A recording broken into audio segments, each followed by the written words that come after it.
Unit 8, the Enlightenment, the Age of Reason, the Enlightenment and the French Revolution. Hi guys, my name's Shannon, and I'll tell you about the Enlightenment and the French Revolution, and this will be the end of Chapter 1 of the AST Reading Key, American School Textbook Reading Key, Core 3. So let's start this.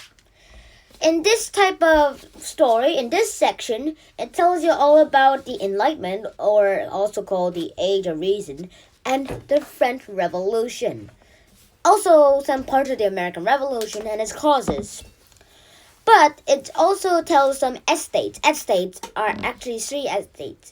There are 3 estates. 1 is kings and lords, 2 are knights, 3rd are actually most of the people, the rest of the people in Europe.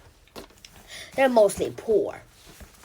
And since about this, there could have been an Estates General Assembly, but it hasn't been called until 1614. Actually, 1614, 1789, the French was near to bankruptcy, so it went to get some Estate General Assembly. But the 3rd estate was very poor, and they became angry, so they took all the weapons from a prison called Bastille and destroyed the estates.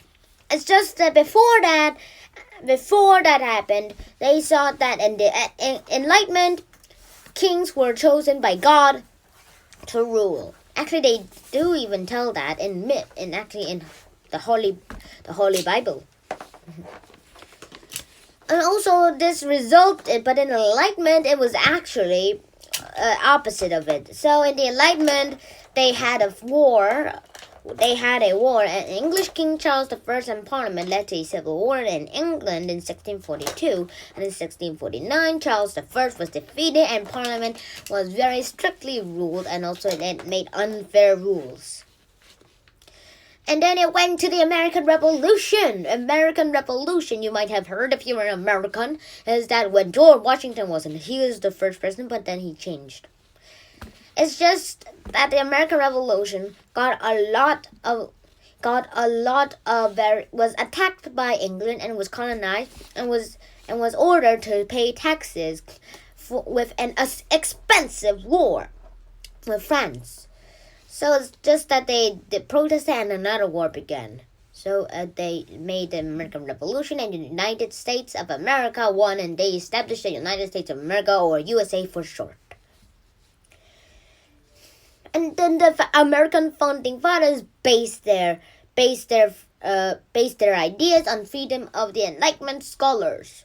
A few years later, in 1789, the French Revolution also began. It too was influenced by the Enlightenment, and it also had the 3 estates that I have been talking about earlier.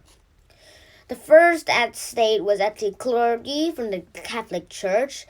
The second estate was nobility, which were from the knights. And the 3rd estate was just everybody else, as I've been mentioned earlier.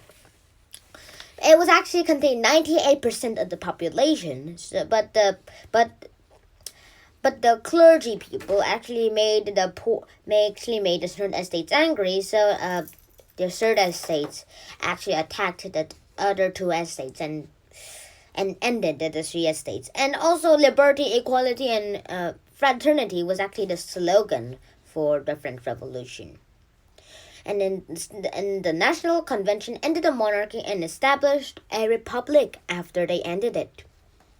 This is the end of this video, and I'll see you next time. Shannon, out!